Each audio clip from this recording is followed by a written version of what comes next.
Welcome back to the Mid-Season Clash 2024, presented by Dodgeball Toronto. We're in Markham, Ontario, Pan Am Centre. Ben Johnson alongside Taylor Boudreau. Okay, we're gonna and with this we're putting on a little how to dodgeball clinic. We're watching these two rec level teams. The B team on the short end against Bun in the Oven. So you can go up to any of those guys and congratulate them. So this is maybe like when you get your beer belly, Taylor, when you get older, just call it your Bun in the Oven.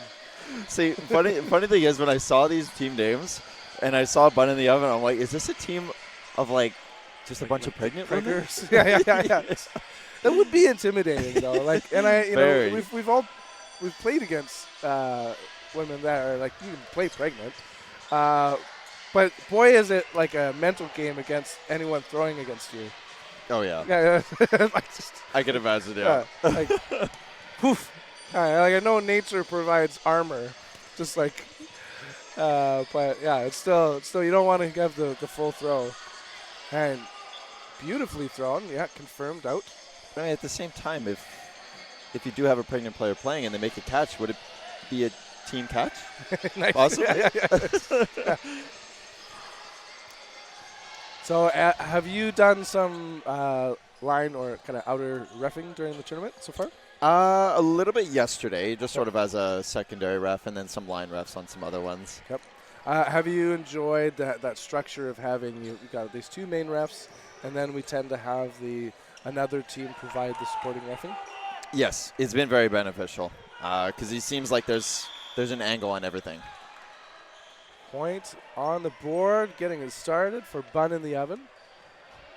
So we have Angelica Dale being the main ref here, providing some insight to Bar, and that's actually she's quite skilled because when you do that opening rush, you want one of the refs to be kind of right side, the other one left side, just to see that activation line. Yes. Yeah. I think with the rec division, it doesn't seem as close with the activation line. Like they all seem a little bit more cautious with getting closer to that activation on that pitch. Oh, that's unfortunate. Yeah.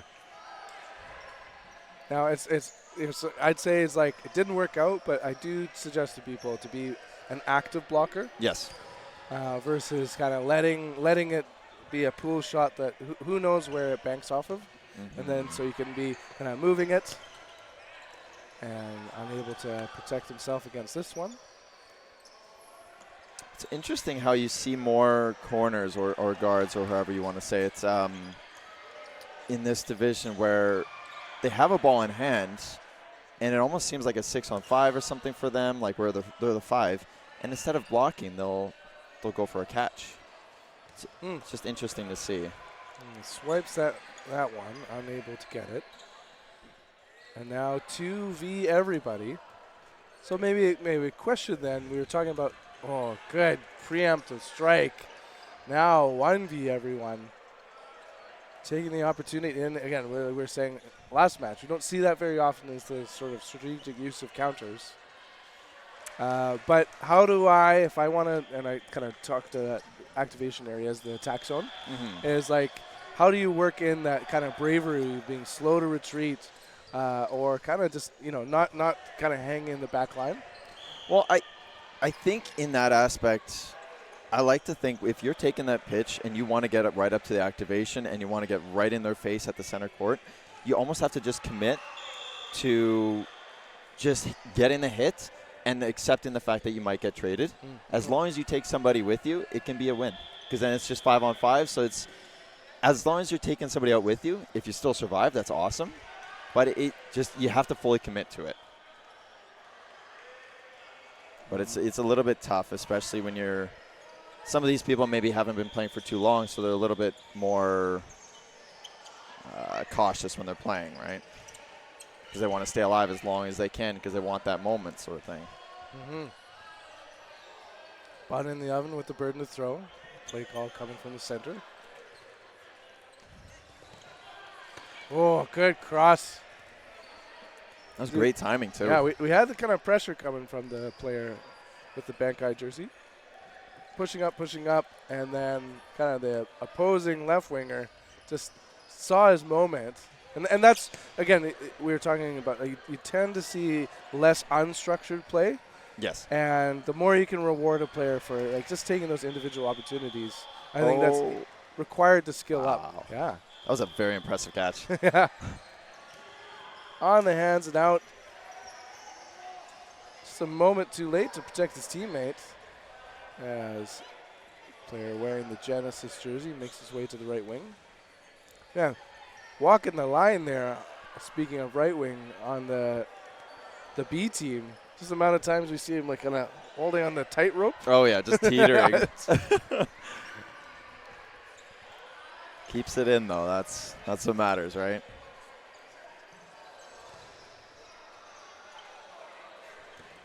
Okay, push up, and fires right on target. That's the way you do it. That was a missile. Hey, and actually taking that out. Whoa!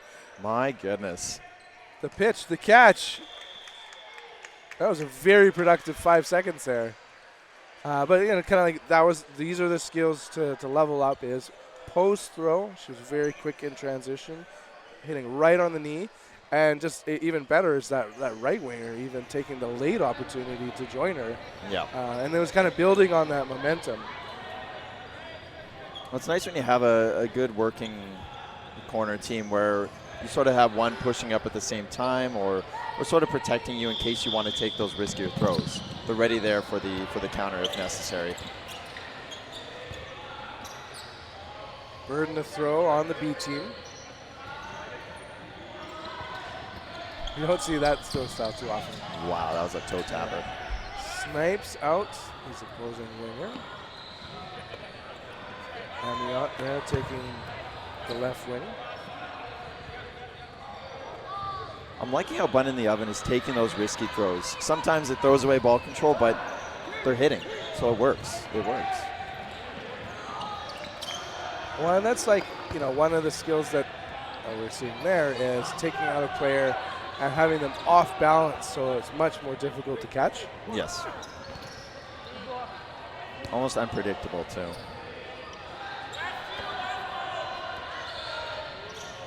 Good throw, good hops.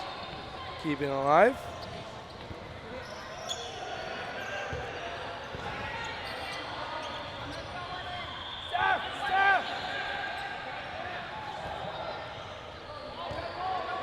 A little quieter in the action now. Burden to throw is on the B team as they get into that attack zone.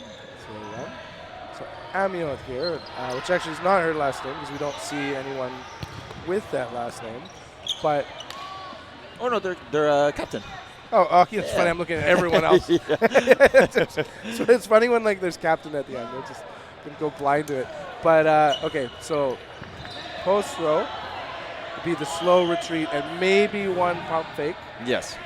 And then, again, one of the things with pump fakes is eventually you do have to throw. So let's see.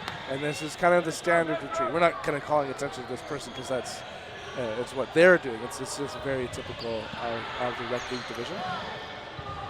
Yeah, just sort of walking back and not taking those fakes or anything. But I mean, if it works in this division, then true, just go with it. But it's not the individual that we're kind of talking about. But ironically, what I was going to say is also it's where rec is more about individual. What's very cool as that catch happens. And risks like a catch is it's more about the team. Yeah. And actually that's the burden of being that winger. It's usually, hey, you're a great thrower. I want you on the corners. You're going to be throwing more, but it's actually you're going to be in this vulnerable position of having to be super aggressive. Yeah.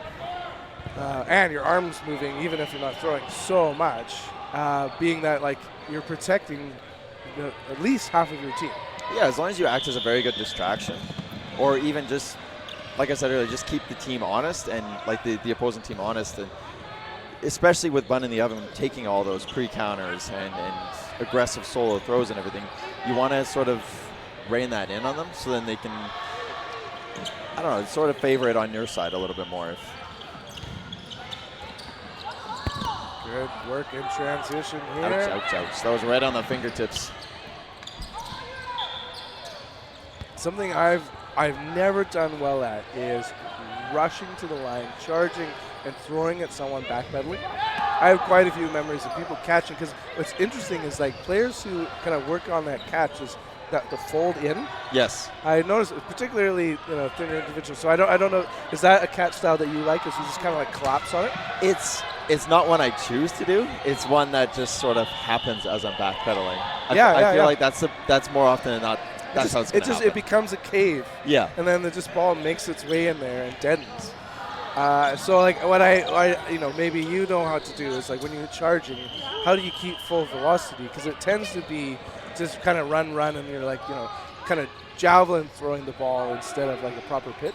I think when I do it, when I rush, I'm taking that extra like split second just to give myself that plant with my front foot, and then use the hips to just release, rather than using all. Oh, there's a catch, but line out. Okay, catch is it didn't good matter though. in that moment. Yeah. Beautiful catch. The sacrificial catch, always a big fan. Now 1v4.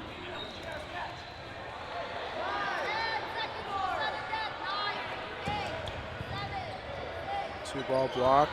Trailer coming at him. So getting to that line, and does take that extra second. Scared him off course. Hey, whatever works, right? And we are at the end of the first half. No blocking.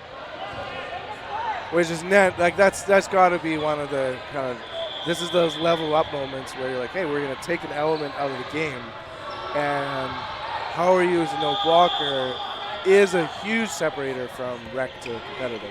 Yes. And I was definitely wanting to kind of be ready for the catch when you release both, and that might be something you have to decide as well as a player. It's like, hey, like it's no blocking, like, how am I right now with the ball in hand? Like, can I unlearn that skill instantly? And so you can see players often prefer to kind of have nothing in their hand to avoid the temptation. Yeah, like almost, I mean, even if you want the balls in the hands, I personally feel the moment that they're about to throw, immediately drop them. So it just eliminates that risk of them like grazing your ball by some fluke accident or something. It eliminates that completely. And then you can get that catch if you need it. Which I think in that situation, I believe it was 4-on-1 for bun in the oven. More often than not, you're going to want to try to go for that catch if you're that one person. Yeah, risk it for that. And it'll be what brought him on is likely you're out, but then a fresh player goes back in. Yeah, exactly. And you'd be looking at 3-1. It might on the surface not seem that much better, but that new one is a fresh one. Yes. And that's like when probably people realize that the kind of rec or tournament, when you like go to like the high performance play, the 1v many or 1v a couple, it's like it burns like 5 times the energy. Oh yeah. Well, because you have so much more room to move around too, and you you're want to take expected to advantage be of that. moving all the time. Yeah. Like we could kind of pick any particular player when there's 4 or more. You can actually get a little exercise. Yeah. Like it's like I've got an Apple Watch and started recording it. It's funny because then you realize I haven't stepped as much as I thought in dodgeball, just because like when you are full teams, just a couple side steps here and there. Wow. Ooh, that looks like it was a double. Oh man, that's unfortunate. Yeah. Just as she was pushing up too, ready to take that either fake or that pre-counter. Good rips and 2 together.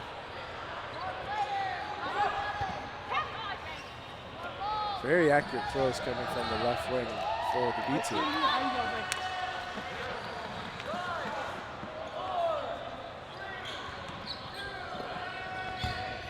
Right on target. So this would be if you're wanting to improve your blocking. One thing I suggest, often players on the rec level kind of form a triangle, which is they've got their elbows out still, and then they're holding the ball from sometimes just the sides. Yes. And then you're basically leaving your entire surface area open. Oh, yeah, it's all forearms, everything open. And the ball isn't really actually protecting much other than maybe your belly button area kind of thing. Yeah. And so, of course, maybe I'll leave it to you for like kind of what are the steps you could do to improve blocking?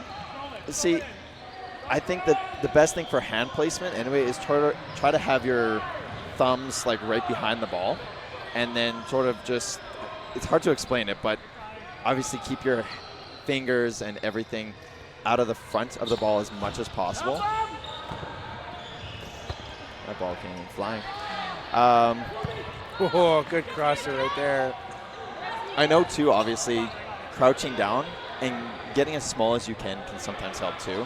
Just eliminates all those surface areas that you can get hit or even skimmed by. And herein comes your flexibility as well. It's not only getting low, but pushing that ball higher. Yeah. Especially as your opposition starts to learn how to drop the ball. Oh, man. Oh, no. Stay to the sideline, man, because he was able to stay in so well, teetering, but actually he went just too far too back. And another point on the board for bun in the oven. So if you're working on those block skills, even pushing the ball further forward. Yeah. It's not intuitive, but if you watch other sports, it's like why goalies move forward. It reduces that surface area of the eligible kick or shot. And then as you can get better at it too, sometimes you'll see at like the higher levels almost redirect the block or in like a way of like a pop-up for like a teammate to catch it up or something. Obviously not always doable, especially with some of the throws coming in super fast, but do what you can, right? But definitely something worthy of practicing. It's like we often think of like warming up as just throwing. Yeah. But, to play that game with like, hey, while you're warming up and throwing, do you mind if I practice catching kind of thing? No, blocking I think is very, very good to practice. I know that's one thing that I've always needed to work on is, especially with having such long fingers That's and big why we're hands. having this conversation, fortunately. On behalf of Apex, we wanted to talk to you. Yeah, oh yeah. It's very bad blocking, very bad. I hit my fingers all the time, and it's just always awkward putting my hand up, walking out on those. Such an easy one, too. 4 at the line into the attack zone. Multiple balls on target, and there's good oomph to it, too. She squared up. Honestly, that's if you're willing to go for that catch, as long as you square up, then that's good. Balls deadening once they hit each other.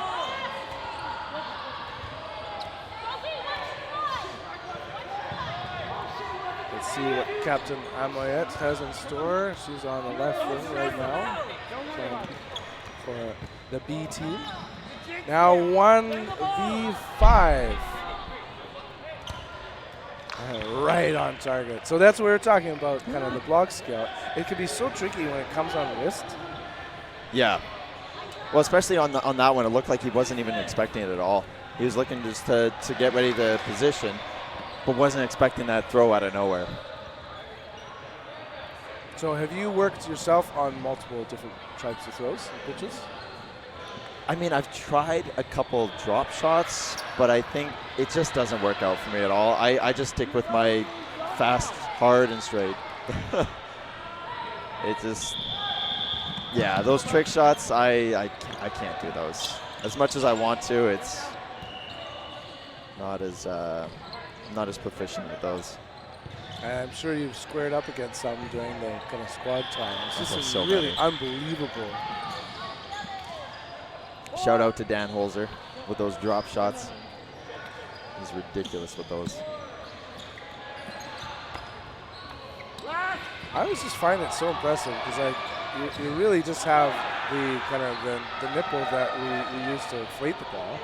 Yeah. And otherwise, unlike a baseball that has the seams, you're just working with finger placement and pressure. Yeah. And kind of arm angle, and it's just unbelievable how much curve and movement that can be done with some of the top level throwers. Well, that and plus. Yeah, that and plus, especially you'll see sometimes people like if they want to do like a pinch almost or like a drop shot or that curve, they sort of pinch their thumb in and then just sort of push down as they're releasing and then twist the wrist. Good. Out taken there. Now burden the throw on the B team. 2 balls apiece. And in, catch is good. Make sure to complete it before falling out. It almost looked like it was 1 foot, but I think initially, right as he caught it, he had 2 feet, and then and then the kind 1 of put foot. the foot up, almost as like to steady the balance for a slow fall. Yeah. Okay. Captain putting on a clinic here.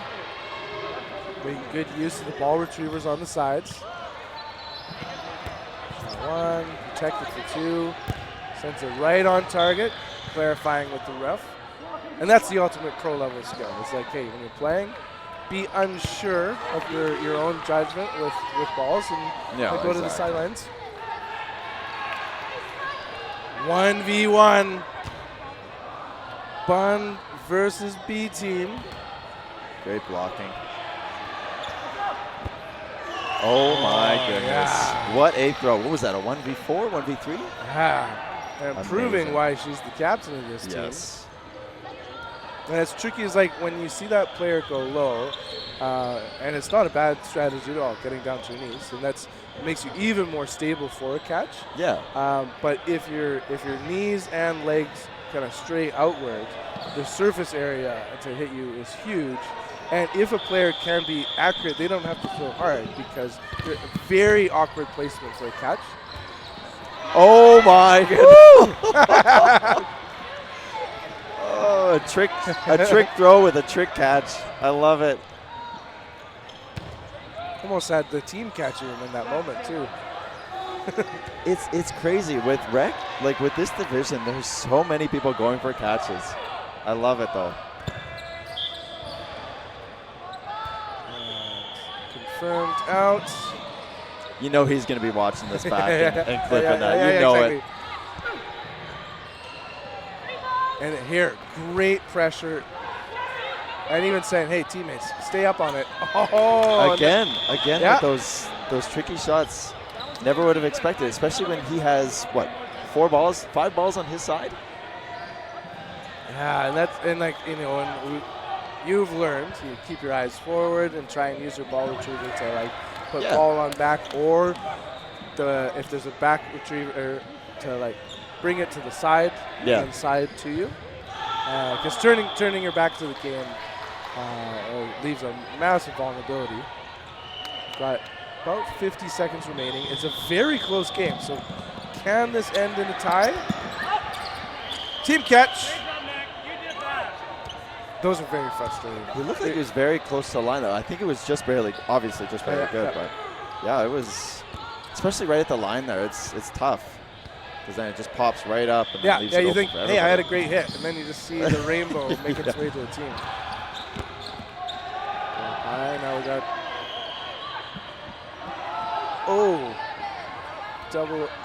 not double O, but O is 0-8, now taking the left wing.